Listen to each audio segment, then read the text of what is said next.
Oke, kita lihat. Ini ada sawah. Kira-kira apa yang terbayang, apa yang terbersit di benak kalian? Kalau misal di hadapan kalian ada sawah, ya, usaha apa yang akan kalian rintis? Usaha apa yang akan kalian lakukan? Ya, Bapak bisa sebutkan. Pertama, ada usaha traktor. Sawah pasti itu membutuhkan yang namanya traktor. Kemudian ada usaha mesin rontok padi, sintok. Kemudian apalagi? Ada usaha tukang tandur. Ya, jangan anggap sepele. Walaupun sekarang yang namanya tukang tandur itu nggak ada yang perawan. Ya, mohon maaf, Bapak katakan tidak ada yang perawan, tidak ada yang muda. Kenapa? Karena rata-rata usianya sudah tua-tua. Nah, anak sekarang tidak mau jadi tukang tandur. Terus apa lagi, Pak? Dari sawah ini, kita bisa menghasilkan jamur. Jamur dari mana, Pak? Nah, jerami kalau misal difermentasi itu bisa menghasilkan jamur merang, dan itu nominalnya atau daya belinya, daya jualnya itu lebih mahal daripada harga gabah. Terus apa lagi, Pak? Padi untuk tumbuh subur, untuk menghasilkan padi yang bagus itu perlu yang namanya pupuk. Kita bisa usaha pupuk, bisa usaha obat-obatan, bisa usaha yang lainnya. Nah, itu dari contoh ya, sebagian contoh kecil dari sawah sebagai gambaran untuk kalian melakukan wirausaha. Nah, kemudian lapangan peternakan. Oke, kita lihat dari kandang sapi atau kandang ternak ini. Sapi atau misal domba. Nah, yang pertama dijual apanya? Pasti dagingnya. Kemudian apalagi? Ada kulitnya.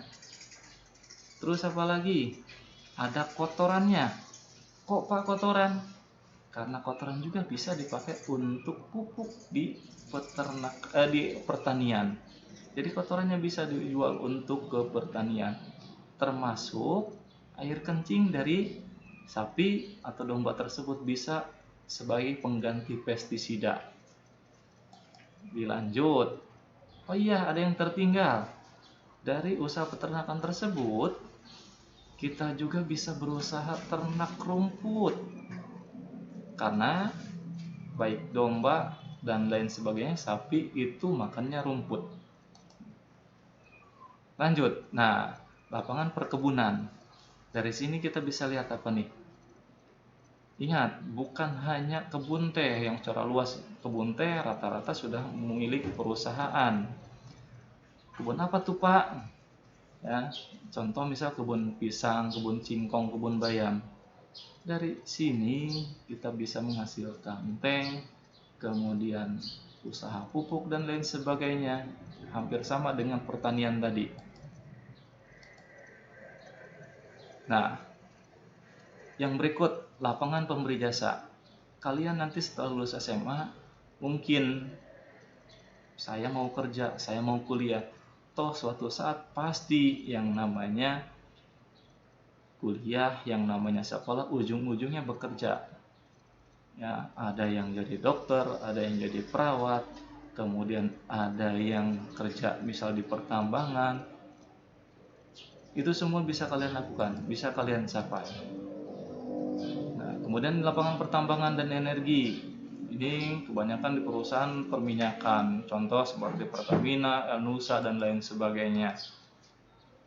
Nah, lapangan industri, industri. Orang-orang kreatif pasti banyak memanfaatkan limbah atau media yang ada di sekitarnya. Di sini bisa kita lihat ini dari bambu. Ya, dari bambu. Bahkan dari gedebong pisang juga bisa menghasilkan rupiah. Jadi pengalaman adalah guru terbaik.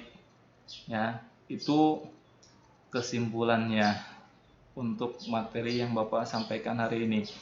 Jangan pernah merasa malu, jangan pernah merasa ragu untuk berusaha. Terima kasih. Wassalamualaikum warahmatullahi wabarakatuh. Tetap